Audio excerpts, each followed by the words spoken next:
lots of land out here. Lots of land. A decade or so ago, this part of southeastern Washington was a mighty barren place. Land like this was never much for growing. It always took a lot of work, and most of all, a lot of patience to raise any kind of a crop. Even the native bunch grass, one of the West's hardiest plants, had its trouble staying alive. Imagine you could have made yourself $1 million by December. Prospects looked mighty slim for any industrial development. The land was here, and there was plenty of electric power available. But this just wasn't a place you'd visualize as a site for industry. This was big land, and land that was to have an extraordinary future. One day, sand, sagebrush, nothing. The next, a new industry and a brand new city of over 25,000 people. The city is Richland, Washington. Yesterday, it might have taken a gold discovery, today an oil strike to put a boom town on the edge of a desert. But Richland's secret of growth was atomic energy. Here, just to the north of the city, is the answer to Richland's phenomenal rise, the immense Hanford Atomic Project. Behind this barricade are the plants that manufacture the man-made atomic element, plutonium, the world's most concentrated fuel, a key material of the atomic bomb. The Hanford story began late in 1942. In that year, Army engineers were seeking a place to set up facilities for the making of plutonium. This section of Benton County in the state of Washington, 69,000 acres in all, was the result of a nationwide search. Reasons for the choice were many.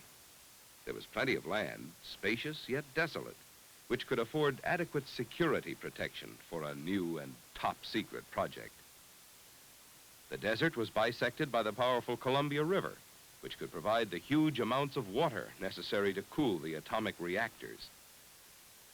Nearby Grand Coulee and Bonneville dams could furnish the large amounts of electric power needed. Farming activity was confined largely to areas near the river. Of similar size, relatively few people would have to move to make way for the plant. So it was that Hanford filled the bill and was chosen in preference to other sites which had been explored. The little town of Hanford on the Columbia River, 25 miles from Richland, was chosen as construction headquarters. It was to serve during the building of the plant and the city of Richland. Construction on the multi-million-dollar project began early in 1943. Construction people from all over the United States began to arrive. Trailers moved in, and mile after mile of them were lined up on the desert. In 1942, Hanford was a quiet farming town of 200 or so people. A year later, it was changed to a construction boom town with a population of over 50,000. Hanford was no bed of roses for the men and women who built the plant. They slept in barracks set up on the desert. Around the clock, as many as 20,000 at a time boarded buses for the trek into the desert where the plants were being built. This was rush work. It was a project vitally needed by a nation at war. Construction went on at a tremendous rate. More than 8,500 major pieces of construction equipment were used. Lumber sufficient to build a 6-foot fence from San Francisco to New York went into the construction. 800,000 cubic yards of concrete, 40,000 boxcars of material were used. In less than 2 years, over 137,000 people worked at building the Hanford project through blistering heat and suffocating sandstorms. Only a few top scientists were aware of the true nature of the immense project. The men labored on. Not one knew the type of project he was helping to build. The real reason for the Hanford Engineer Works, as it was then called, was one of the best-kept secrets of the war. Workmen could guess, but never knew.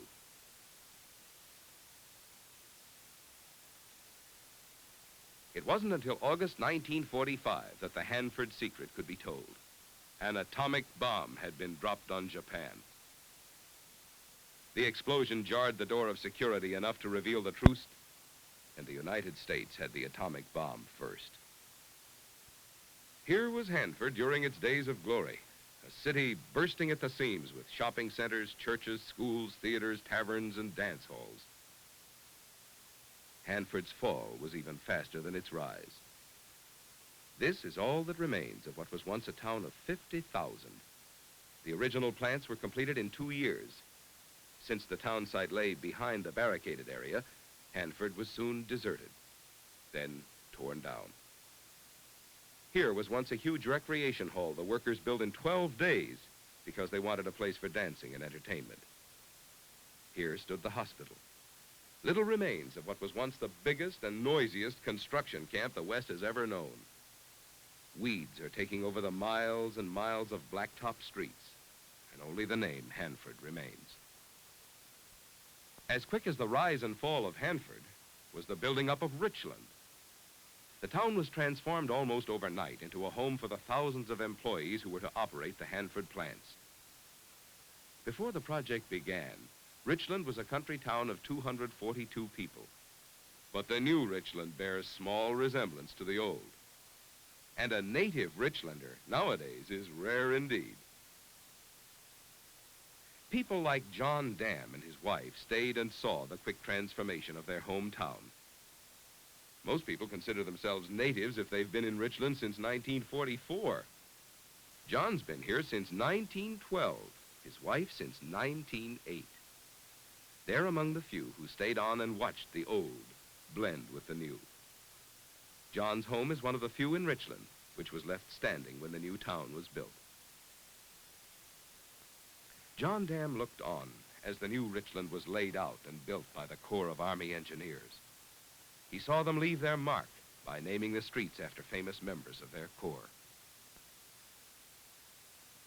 Headquarters buildings of the Hanford plant are located in Richland.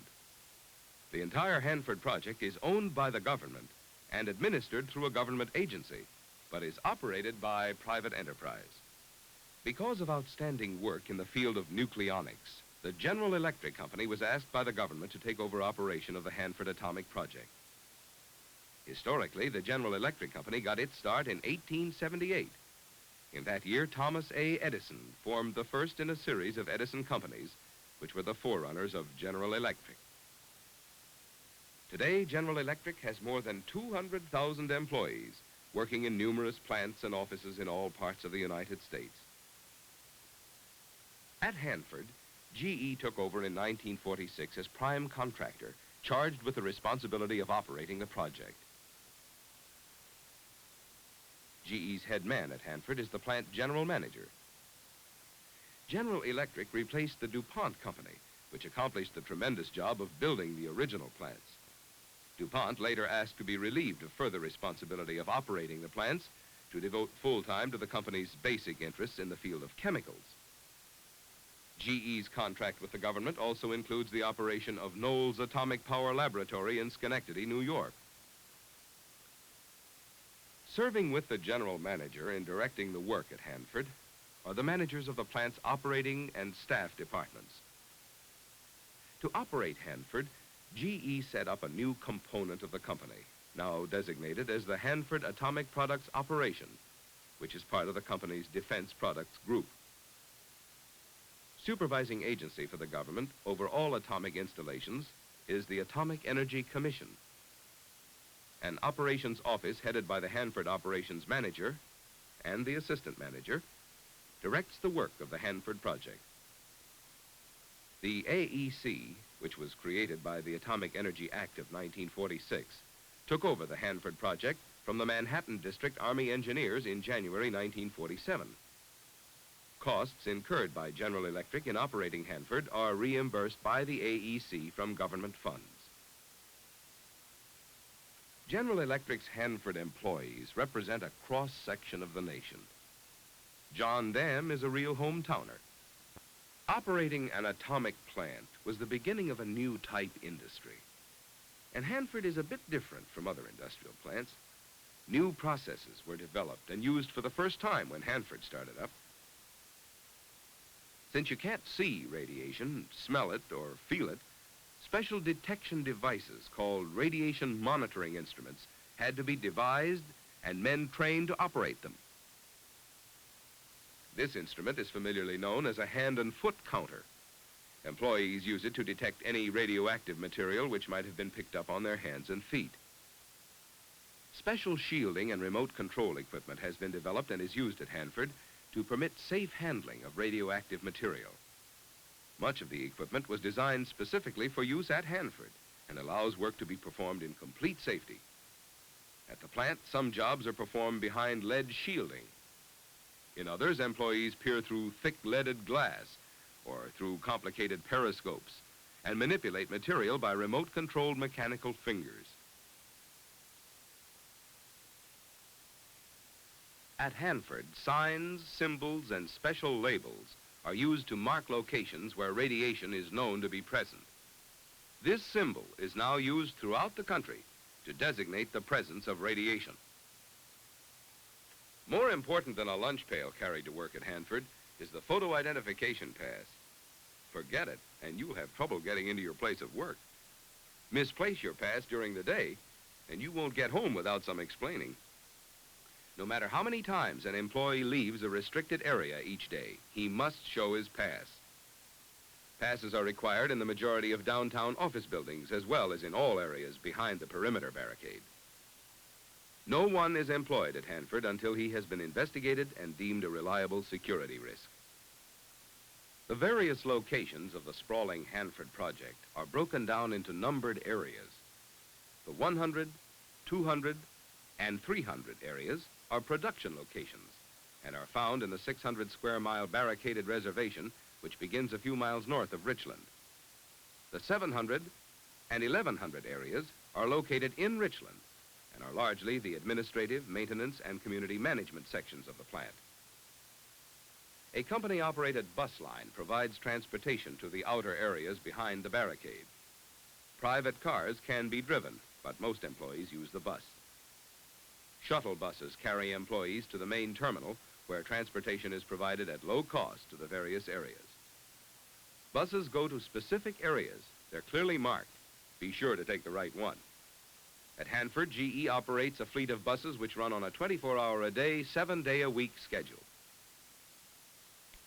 Only persons having approved clearance and going to the areas on business are admitted.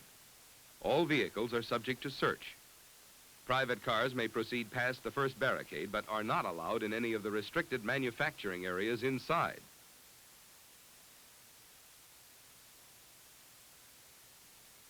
Good highway, this, and it lies wholly within the barricaded area. In the areas, there are over 250 miles of paved roads, 600 miles of improved roads and patrol routes.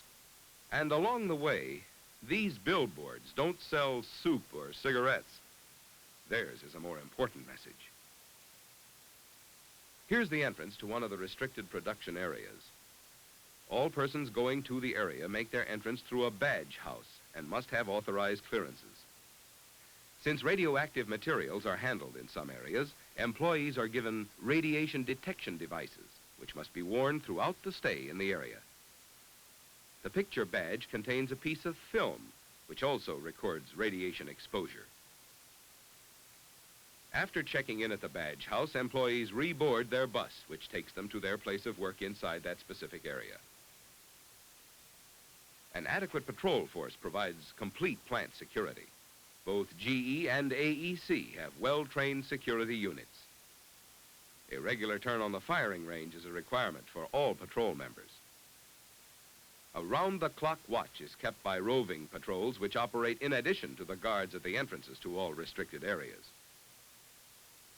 Planes based at an AEC-operated airport on the plant keep watch on the atomic factories from above. Hanford-based planes work in close cooperation with ground patrols. But, should the occasion warrant, planes can land on the desert to check identification or to challenge intruders. The airfield is also used during the frequent official visits made to the project by company executives and government officials. And talking shop is out when away from Hanford. The emphasis is on security, and employees should not discuss their work off the job. Wives may find it exasperating, but husbands are justified in changing the subject when asked what their work involves. Safety is part of everyone's job at Hanford. And General Electric conducts an intensive safety program. Huge bulletin boards give periodic departmental breakdowns on the plant record. The company's overall program includes providing safe working conditions, frequent safety inspections, provisions for safety clothing, and personal protective equipment. Regular safety meetings are held by all departments. All injuries, no matter how small, must be reported to supervision. This program has resulted in one of the finest safety performances in the country today. The Hanford project has been a consistent winner of national safety awards and is one of the safest of all AEC installations. It takes many allied services to keep a sprawling atomic plant in round-the-clock production, and these service functions are the responsibility of General Electric. Since plant areas are widely separated, motor pools must be in several locations. 2 laundries are operated by General Electric at the plant. One is used specifically to wash and decontaminate the large amounts of protective clothing used each day in radiation zone work. Each piece of clothing is monitored with a radiation detection instrument to check for any radioactive material remaining. The company operates a complete railroad. There are 2 switching yards, 8 diesel engines, and over 150 miles of track on the project.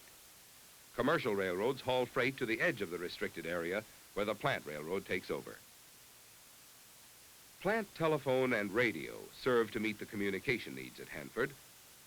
The telephone system is interconnected with bordering public telephone systems. Radio communication consists of several fixed stations and some 200 mobile units in practically all types of Hanford vehicles. Both the dial telephone system and radio network are operated and maintained by General Electric. A continuous eye to the sky is kept by GE meteorologists who man a unique weather unit inside the Hanford barricade. Weather forecasts made by the unit are used in planning certain types of work at the plant and for taking precautionary measures in advance of other critical meteorological conditions. Research into the effects of radioactivity on livestock is carried on at Hanford. Experiments using radioactive iodine are made by GE scientists and veterinarians at a company-operated sheep farm and laboratory. Surveys are also run to study the effects of the atomic energy work at Hanford on the environs of the surrounding area. Samples of vegetation, water, air, and soil are constantly taken and analyzed. The result of all these experiments and surveys is to give positive proof that waste products released in the Hanford production processes have had no harmful effect whatsoever on the surrounding countryside. More than 45,000 items are stored and dispersed in GE's modern Central Stores warehouse. Items carried vary from stopwatches to locomotive parts, from camera film to test tubes. Here's a warehouse of facts, a complete technical library containing available information on atomic energy and allied fields. The library has one of the finest collections of technical and industrial books in the western United States. Industry and education work side by side at Hanford. A revolutionary educational program, the General Electric School of Nuclear Engineering, allows people employed at Hanford to study for advanced degrees while actively engaged in plant projects. Courses of both graduate and undergraduate level are given with qualified instructors teaching fellow Hanford employees. The story of Richland is an unusual one. The town grew almost overnight to a city in the 25,000 class.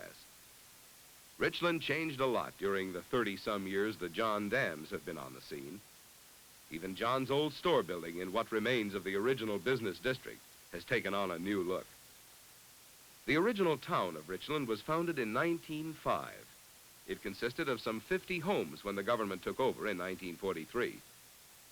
Richland and the Hanford plant were slated to be shut down after the end of World War II.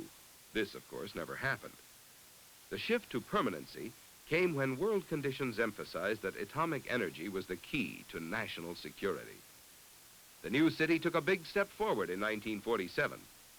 Richland, the housing project, became Richland, the hometown.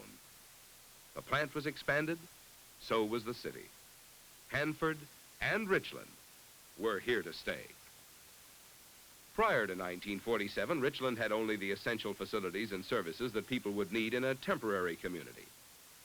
But hometown Richland had to have the same services people would expect in any community of like size.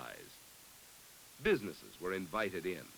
Vacant lots became shopping areas. An entire new business district was created. Suburban shopping centers were added to serve the expanding residential areas. All Richland homes are owned either by the government or by private contractors who built houses under provisions of the Wherry Act.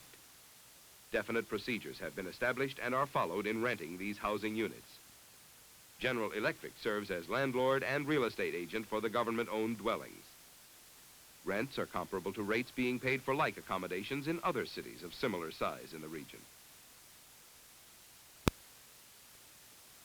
General Electric has the added responsibility of operating the city, which for a private company is no small task. GE must provide those services and functions normally taken care of by a city government. Since General Electric is anxious to devote full energies to operation of the plant and the production of plutonium, the company endeavors ultimately to be relieved of the responsibility of operating the city. Also, Richland may lose a phase of its uniqueness, since a changeover of the city to private ownership is foreseen in the future. Townspeople of Richland now have their say in city operation through elected representatives to a community council. The council is set up to recommend community policies to the Atomic Energy Commission and General Electric. Richland citizens have built up one of the highest book circulation rates per capita in the nation in their use of the community library, which is operated by GE. Richland's streets are safe, and the community has established one of the finest safety records in the nation. Emphasis is placed on providing the children of the community with training and education in traffic safety. Fire loss per capita is among the lowest rates in the United States. Richland is an award-winning community, as shown by the many honors received in national competition for municipal endeavor. John Dam can remember when Richland schools had to take care of an enrollment of 400. Today, over 7,000 students are enrolled. Richland's children learn their lessons in a school system that is rated among the finest in the state. The community has a high school, 2 junior highs, and 6 elementary schools. The employment physicals are provided to new employees as part of the program carried on by the Industrial Medicine Section. Regular employees are aided in maintaining their good health through annual physical checkups, health counseling, and health education. Quick treatment is given even the most minor injury at first aid stations in all plant locations. Richland is a healthy community, and a comprehensive public health program is carried on. Home visits by a public health nurse are part of the maternal and child health service. Other public health functions offered include sanitation, laboratory services, health education, social counseling, and the recording of vital statistics. These are the pioneers of the new Richland. Many of them came west to set up a new frontier.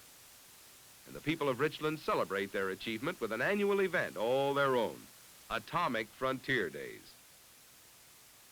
A mile-long parade, a queen in her court, and a gay carnival make this a unique celebration. Possibly the only one in the United States with an atomic influence. The new Richland is young in years, but bursting with activity. Nearly 300 clubs and organizations are active, considerably more than expected in a community the size of Richland. With the nearest metropolitan center over 150 miles away, Richlanders rely on their immediate community for social outlets. Also, there is a complete roster of service, fraternal, and veterans organizations. Over a dozen youth groups are active.